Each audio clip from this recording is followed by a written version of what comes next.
Hi guys, and welcome back to Let's Fish 101. Today we're going to teach you how to do some frog fishing. So frog fishing is really good when you have cover kind of like this, a bunch of lily pads, kind of more stuff you can't get any other lure through.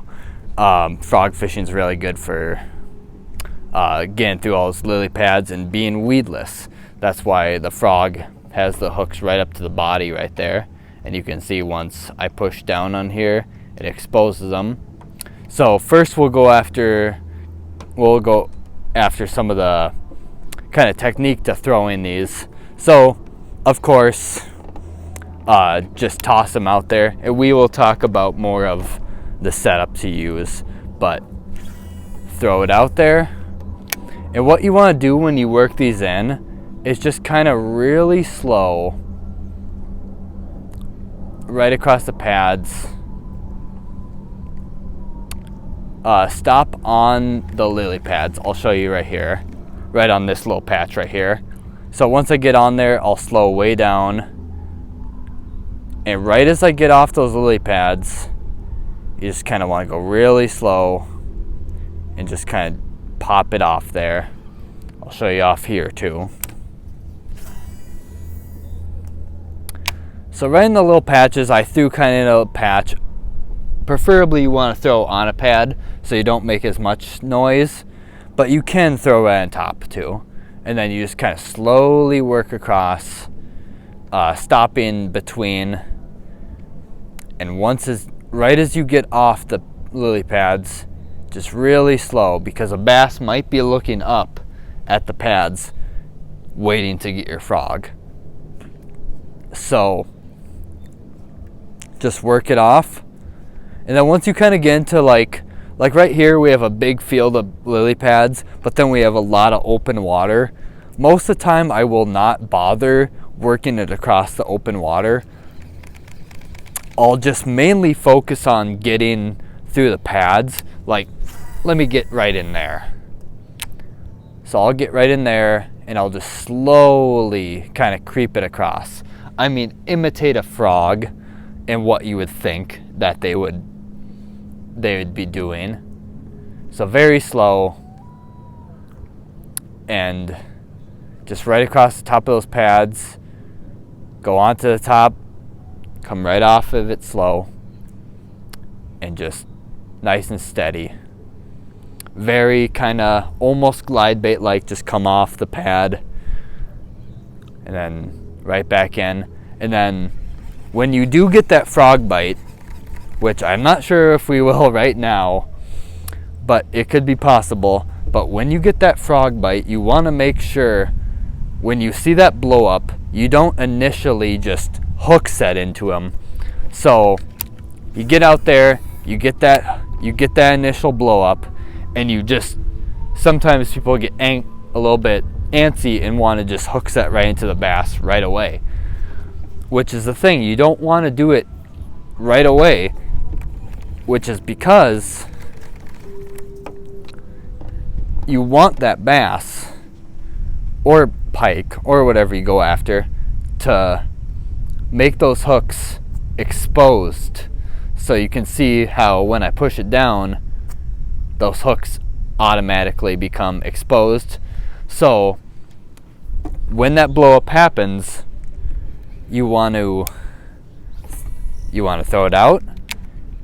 And once you get that blow up, wait 1 to 2 seconds so that bass,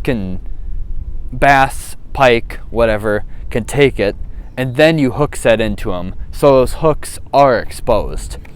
And one thing you can do to frogs, because sometimes out of the package they can be pretty flat to the body, like you see here, like that. But what you can do is take a pair of pliers and come on closer here. You can see that even though they're super flat to the body, you can modify a frog a little bit, and you can take it and kind of just bend those hooks up. And let me do it just a little bit. You don't have to do it much, but there's a bit more of a exposure it might sacrifice a little bit of your weedlessness. I'm not doing it too right here, but I will get it. So bend it up a little bit, and that hook will be more shot up this way instead of right to the body, as you can see, compared to this one and this one flush to the body. So once the bass takes it, there'll be a little bit more, I guess you would say, room, and a little bit more easy way to increase your hookup ratio of your frog.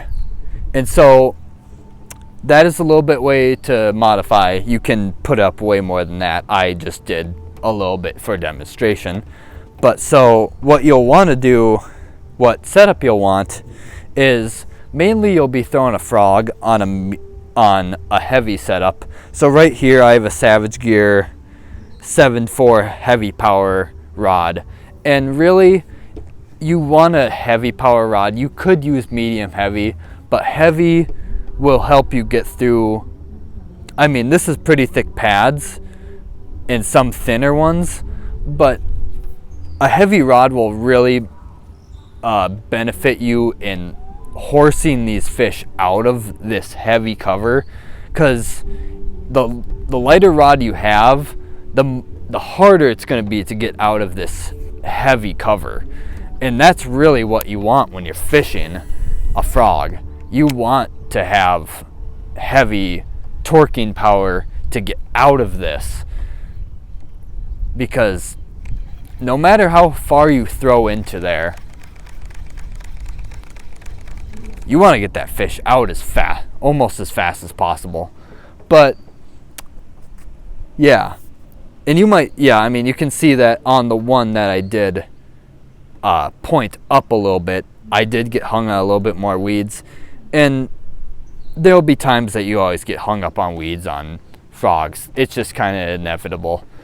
But beside using a heavy rod, pointing your hook up a little bit and waiting the 1 to 2 seconds to set that hook into the fish, if you get that blow up, it's going to be crazy, and you better be ready. So I hope you guys enjoyed this video. I hope you guys learned some stuff from it, and I hope you guys go out and catch some big bass or big fish in general. So I will see you guys on the next video. Tight lines. Thank you for watching.